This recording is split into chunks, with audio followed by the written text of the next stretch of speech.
Bismillahirrahmanirrahim. Channel kita mulai hari ini punya program keliling Indonesia. Nah, pesawat kita namanya Zoom for YouTube, begitu barangkali Pak Dr. Agus ya. Oh, mantap. Makasih. Nah, kenapa Surabaya? Ya, jawabannya gampang karena yang bersedia menerima pesawat saya hari ini adalah Pak Dr. Agus M. Fauzi. Dan kenapa mesti Pak Agus lagi? Karena beliau ini pernah jadi pejabat KPU di Jawa Timur. Yang kedua, karena beliau dosen. Jadi pandangan-pandangan akan Surabayanya insya Allah jernih, insya Allah bening apa adanya. Pak Dokter, kalau saya ingat Surabaya, ingat Jawa Timur, terus terang, yang pertama kali diingat itu mungkin karena latar belakang juga NU, Pak. Oh, Yang kedua, saya harus ingat juga bahwa Universitas Muhammadiyah yang pernah menjadi terbesar di dunia barangkali ya adalah Brawijaya, Universitas Muhammadiyah Malang. Sorry, bukan Brawijaya. Nah, kalau menurut Pak Agus sendiri, Surabaya itu wajahnya seperti apa sih? Jawa Timur itu kan kalau saya tadi dibilang, kalau saya mendengar Surabaya, kalau saya mendengar Jawa Timur, maka yang pertama kali masuk ke otak saya itu adalah Nahdlatul Ulama, PKB begitu ya. Kalau di Jawa Timur, baru kemudian Basuki Sudirman, baru kemudian Madura, dan selanjutnya. Nah, kalau di benak Pak Dokter, karena Pak Dokter ini adalah juga sosiolog, Jawa Timur plus Surabayanya itu seperti apa sih, Pak Dokter?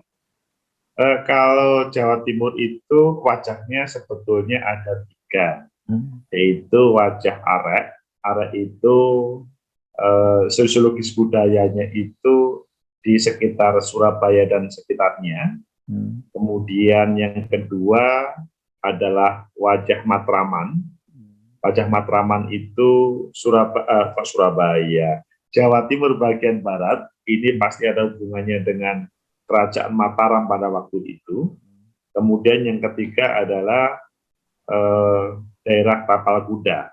Tapal Kuda itu daerah Jawa Timur bagian timur. Meskipun secara tradisi ada apa itu namanya Pandalungan itu Tapal Kuda itu adalah orang-orang Pandalungan.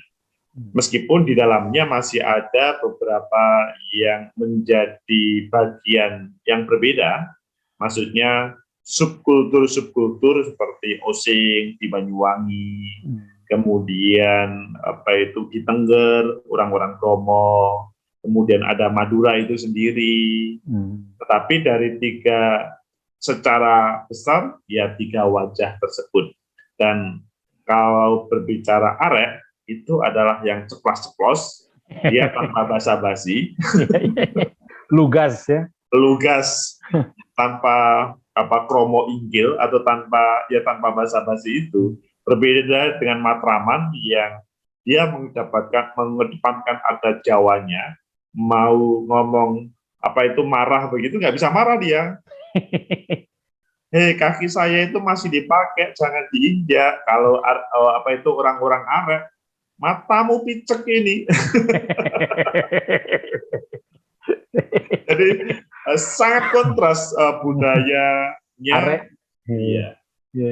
Begitu juga Pandalungan. Kalau Pandalungan itu orang-orang yang di Tapal Kuda, mereka itu sebetulnya daerah Jawa, tetapi mayoritas adalah orang-orang trans atau dari Madura yang sudah berpindah ke sana. Begitu, Kang Anton. Saya sedikit loncat. Kalau berakulturasi tentu saja kan dengan budaya luar, sebut saja dengan budaya barat, dengan budaya modern, atau mungkin dengan budaya pesantren, atau mungkin dengan budaya birokrasi, atau dengan budaya kampus. Nah, ke depan si akulturasi yang tiga wajah Jawa Timur itu seperti apa? Ini kita keliling Indonesianya di mata sosiolog. Silahkan, Pak Dokter.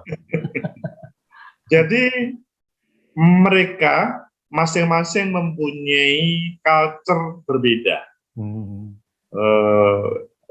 Mulai dari masa kecil sampai dewasa itu berbeda. dalam hal perilaku sehari-hari dan dalam hal yang lain itu juga berbeda. Misalkan orang-orang Matraman yang halus, bahasa Jawanya pun bahasa Jawa halus. Ketika bahasa itu dibawa ke Arek, Surabaya dan sekitarnya, banyak orang yang nggak paham itu bahasa apa. Padahal masih tetangga ya. Masih sama-sama Jawa Timurnya. Jawa Timur. Tidak cukup hanya itu bahasa apa. Mendengar pun kelihatannya kok aneh ya bahasanya. Apalagi dipraktekkan dalam kehidupan sehari-hari. Dalam artian ya tradisi mereka, kultur mereka itu sangat berbeda. Dan kalau lebih landingkan ke dalam misalkan model rumah atau model cara makan itu berbeda. Sehingga kalau ngomong Jawa Timur itu seandainya itu dibuat menjadi 3 provinsi, ya boleh saja, karena provinsi kan syaratnya hanya 5 kabupaten kota, dan di Jawa Timur itu kan 38 kabupaten kota. Seandainya kita bagi menjadi 5 provinsi, boleh-boleh saja. Kasihan Sri Mulyani, makin tipis duit dia. Iya, iya. Sebaliknya, kalau disatukan, itu kan kalau dipecah menjadi 3 atau 5 provinsi. Kalau disatukan Jawa Timur itu, kalau dengan mana ya, Pak Dokter? Kalau disatukan, ya Jawa Timur ini. Tapi kalau sebetulnya gini, Matraman itu malah lebih dekat dengan Jawa Tengah atau Jogja. Itu bisa ditarik ya? Malah bisa ditarik begitu. Jadi, kalau saya lebih setuju ditarik, Pak, daripada dipecah, mendingan digedein. Lanjut, Pak Dokter. Jadi pada waktu kerajaan Yogyakarta, seperti daerah Trenggalek, itu adalah wilayah kekuasaan Yogyakarta. Sehingga kalau ngomong hari ulang tahun Trenggalek, maka kiblatnya itu ke Yogyakarta, bukan ke Surabaya. Kalau misalkan Ponorogo, kiblatnya bukan Jogja, tetapi Solo, Kerajaan Surakarta. Ya, karena sekali lagi itu hubungan historis yang tidak bisa dilupakan, dan hal itu sampai hari ini juga sangat kental terkait dengan sejarah dan dalam kehidupan kita pada saat ini. Kalau kita misalkan ngomong Surabaya, ya Surabaya sangat dihubungkan dengan bagaimana Indonesia hadir dengan, ya karena memang Surabaya itu kan punya Tanjung Perak ya. Hal itu menjadikan orang yang dengan berbagai campurnya budaya, menjadikan orang yang sangat keras modelnya, jadi ceplas-ceplosnya, dan dekat dengan pantai kan modelnya. Jadi ya model Surabaya, meskipun memang ada historis yang tidak bisa dilupakan terkait dengan bagaimana beberapa perjuangan, taruhlah arek-arek Surabaya pada waktu itu, dan itu menjadikan inspirasi bagi masyarakat hari ini. Begitu, Kang Anton. Kalau akulturasi dengan pesantren, dengan Islam, itu Jawa Timur itu perkembangannya seperti apa, Pak Dokter? Kalau pesantren itu memang, ngomong pesantren itu kan cikal bakalnya itu kan awalnya dari Bangkalan ya. Syekhuna Khalil waktu itu sebelum Kiai Haji Hasyim Asy'ari, atau bahkan kalau pendiri Muhammadiyah Kiai Ahmad Dahlan, itu kan semuanya kan santrinya Syekhuna Khalil yang ada di Bangkalan itu. Nah, dalam perkembangannya selanjutnya hadirlah Nahdlatul Ulama, hadirlah Muhammadiyah di Jogja. Dan itu semuanya, kalau di Madura amat sangat ini ya, mentradisi ya. Lanjut Pak. Iya betul. Jadi tetapi dalam perkembangannya tradisi pesantren itu adalah hormat kepada kiainya, hormat kepada pesantrennya. Tetapi kalau dia ingin mengembangkan, akhirnya bisa dengan mengembangkan tanpa melupakan. Jadi akhirnya ada pesantren Tebu Ireng yang selanjutnya memang dulu awalnya dari Syekhone Khalil semuanya, dan bukan beberapa saja, pesantren di sekitar Pasuruan, pesantren yang ada di situ Bondo. Tetapi kalau ngomong pesantren, memang di Jawa Timur itu relatif semua kabupaten kota itu ada pesantrennya. Meskipun kalau ngomong juga beberapa pendidikan modern, pesantren modern, taruhlah Pondok Montor, Pondok apa itu Al-Mawaddah, itu juga terjadi di Jawa Timur, tetapi tempatnya yaitu di Ponorogo bagian barat. Nah, tradisi dua pesantren itu berbeda, hanya orang mengenal Jawa Timur itu adalah pesantren yang model Nahdliyin, yang itu seakan-akan mendominasi, meskipun sekali lagi orang mengenal Gontor yang pesantren modern itu juga hadir di Jawa Timur. Begitu kan? Ini kalau ngobrol Jawa Timur kayaknya nggak akan habis 1 minggu ya. Kita mesti membedah Malang ya. Malang juga spesial ya di dalam peta Jawa Timur. Tapi Malang itu sangat identik dengan dunia pendidikan. Malang itu kalau dalam bahasa Indonesianya itu seperti Jogjanya Indonesia. Jadi kalau berbicara perguruan tinggi paling banyak ya di Malang. Iya. Ya, dan itu adalah juga menjadi etalase barangkali ya, etalase Jawa Timur ya, Pak Dokter. Betul. Nah, kalau pengaruh Islam ke depan di Jawa Timur, bagaimana Pak Dokter? Kalau Islam di Jawa Timur, memang sebetulnya memang Islam di Jawa Timur itu heterogen juga sih, meskipun memang perlu diakui keberadaan Nahdlatul Ulama sumbernya dari Jawa Timur. Pangkalan yang terbesar itu harus diakui. Bahkan Muhammadiyah pun dari situ ya. Kalau mau jujur. Ya kalau ngomong ke Ahmad Dahlan santri dari Syekhone Khalil, ya mungkin iya. Meskipun kalau berbicara kayak Ahmad Dahlan kan juga pernah nyantri di Madinah, pernah jadi, itu kan akhirnya kombinasi semuanya, proses belajarnya kan panjang dan banyak. Nah, di Jawa Timur memang ya basis pesantren, dan saat ini yang itu dijadikan sebagai ikon yang ada di Jawa Timur. Meskipun tradisi pesantren pun sekali lagi yang menjadikan sebagai atau menjadikan ikon pesantren tradisional atau pesantren yang mereka memberikan label pesantren Salafiyah. Ini berbeda dengan pesantren yang atau pemahaman Salafi ya. Kan kadang-kadang orang itu tidak bisa membedakan antara paham Salafi dengan pesantren Salafiyah. Kalau di Jawa Timur pesantren Salafiyah itu ya pesantren tradisional yang sorogan, yang membaca kitab kuning. Kalau Salafi itu kan sebuah aliran yang agak berbeda lagi itu. Nah, satunya tradisi yang ada modern di Lokomotif Gontor, dan tidak sedikit para tokoh taruhlah Nahdlatul Ulama juga adalah produk Gontor, seperti Kiai Haji Hasyim Muzadi, dia adalah produk Gontor.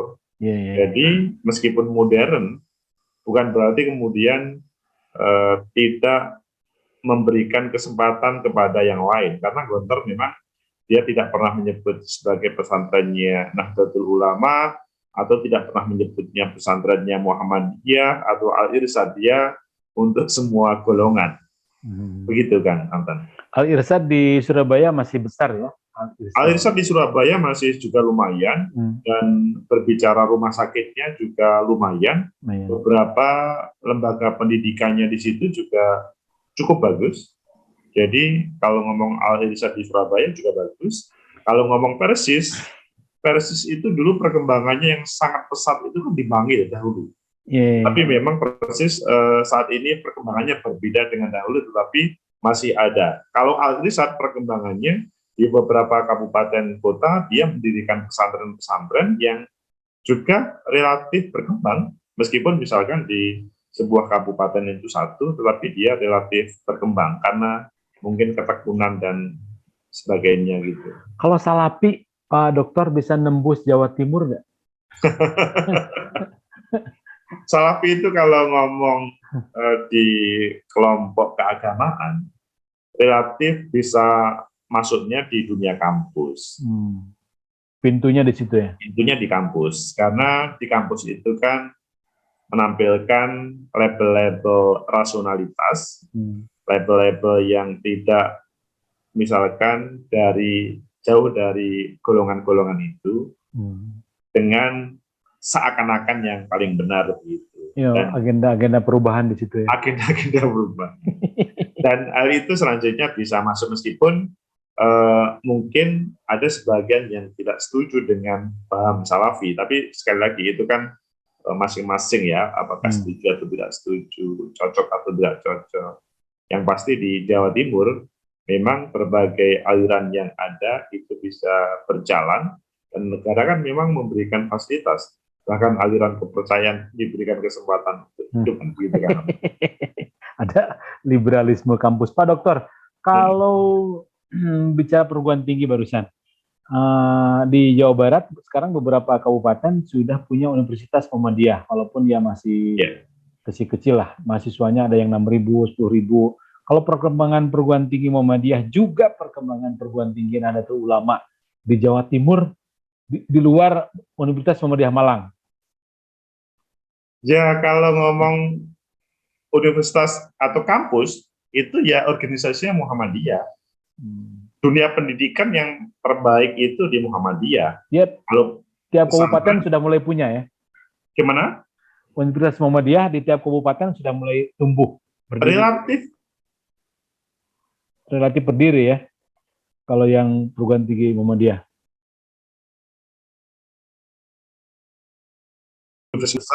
Universitas Muhammadiyah Ponorogo juga besar, Universitas Muhammadiyah Madiun juga besar, Lamongan juga, kalau di Tulungagung masih berbentuk sekolah tinggi Muhammadiyah. Jadi perkembangannya lumayan. Di Ngawi masih sekolah tinggi. Kalau dalam hal dunia kampus dan rumah sakit, memang Muhammadiyah mempunyai poin yang lebih dibanding dengan yang lain.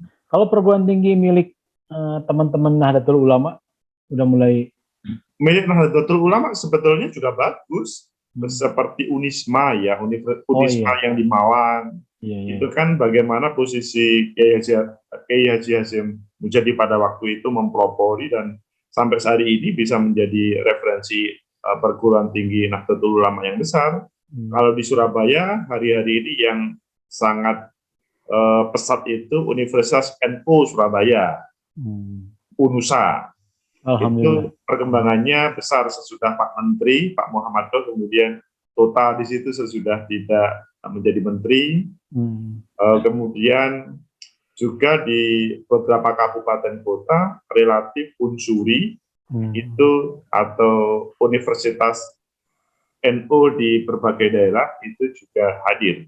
Meskipun kalau berbicara dibanding dengan perguruan tinggi miliknya Muhammadiyah, relatif milik Muhammadiyah itu lebih pesat perkembangannya. Meskipun berbicara misalkan anggota organisasi, mungkin banyak organisasinya NU, tetapi kalau dalam hal pendidikan kan kadang-kadang orang tidak melihat itu, tetapi mana yang lebih maju menjadikan masa depan kan gitu kan. Saya tergoda juga menyebut beberapa orang. Bagi saya Jawa Timur itu gubernurnya cuma satu, kalau nggak salah dari Madura, Muhammad Nuh, Pak ya. Muhammad Nur, Pak Nur. Sorry, Muhammad Nur. Kalau yang barusan Muhammad Nuh itu mantan Mendiknas ya. Nah, betul. Nah, ada juga siapa mantan rektor Universitas Muhammadiyah Malang yang pernah jadi Menteri Agama, Menteri Pendidikan. Pak Malik Pajar.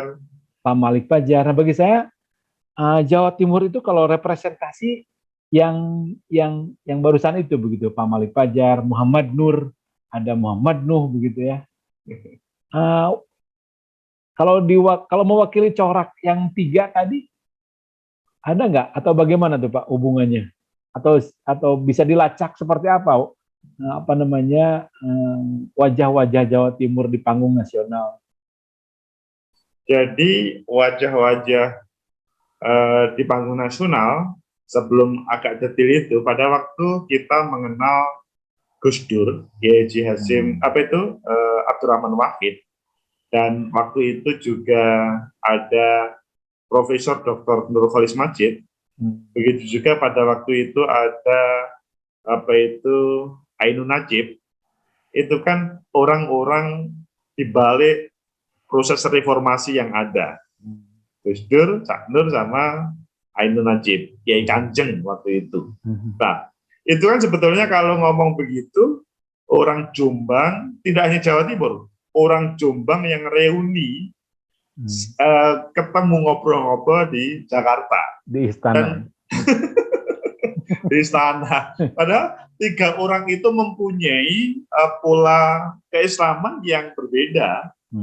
Jadi satunya itu model tradisional, tetapi bisa nyambung dengan negara, Gus Dur. Kemudian satunya juga orang Jombang juga, Cak Nur. Telah dihadirkan, meskipun pada kecilnya di pesantren Nahdien, selanjutnya dia dibesarkan di Gontor, dan dibesarkan lagi di berbagai perguruan tinggi di Kanada, Chicago. Akhirnya dia orang modern yang dengan cara pandang yang berbeda. Ainun Najib tentunya dia mempunyai khas budayanya untuk memberikan kritikan-kritikan. Bahkan ngeledek. Nah, itu contoh pada miniatur negara dengan Jombang yang dari Jawa Timurnya. Tetapi sebetulnya kalau ngomong Jawa Timur itu tidak hanya Jombang saja. Jadi kalau yang muncul di Jawa Timur itu relatif dari masing-masing komponen itu ada. Kalau Pak Nur itu tadi adalah orang dari Madura sebetulnya. Jadi orang itu sampai hari ini mengatakan Gubernur Jawa Timur itu Pak Nur. Termasuk saya orang Jawa Barat, Pak. Bagi saya Gubernur Jawa Timur itu cuma satu. Lanjut Pak Dokter. Lainnya itu hanya pengganti saja.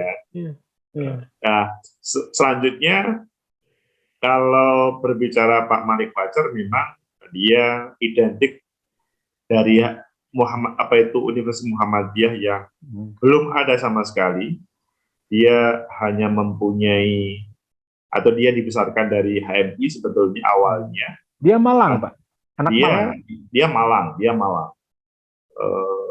Selanjutnya sesudah aktif di HMI, karena dunia orang tuanya HMI nggak ada yang serius, maka dia bergabung di Muhammadiyah dan akhirnya melihat bagaimana membesarkan dunia pendidikan, melihat lereng gunung yang ada di Malang yang dijual murah, dia kok tertarik bagaimana menjual lereng gunung yang tidak laku itu disulap menjadi perguruan tinggi Muhammadiyah yang menjadi mahal.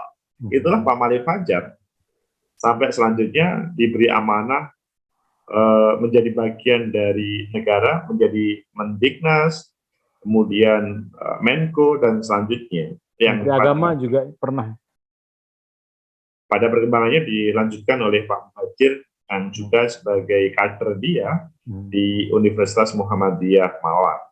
Jadi Universitas Muhammadiyah Malang, meskipun Jawa Timur itu adalah semacam NU minded, tetapi dalam hal perguruan tinggi selanjutnya bisa menghasilkan, menawarkan yang lebih, dan Indonesia bisa melihat hal tersebut. Kalau berbicara tokoh-tokoh lainnya, ya kalau Khofifah itu sebetulnya tokoh dari Surabaya asli, kalau Khofifah itu. Meskipun dia memang dalam proses kehidupannya, beliau itu ya lebih besar di dunia aktivisnya dibanding dengan pesantrennya. Pesantrennya mungkin iya, tetapi lebih dominan aktivisnya semenjak mahasiswa. Kemudian lebih kental lagi adalah ketika sebelum di PKP di P3-nya, kita masih ingat pada waktu sidang umum MPR sebelum reformasi. Khofifah menjadi juru bicaranya pada waktu itu, yang lantang mengkritik negara waktu itu sesuatu pada waktu itu. Iya, iya, iya, iya. Dan dalam perkembangannya beliau akhirnya menjadi Mensos, Menteri macam-macam, dan selanjutnya terakhir menjadi Gubernur Jawa Timur. Kalau Pak Dekarwo itu Soekarwo yang menjadi Menteri Gubernur Jawa Timur 2 periode sebelum Bu Khofifah, itu adalah produk Matraman, produk Madiun.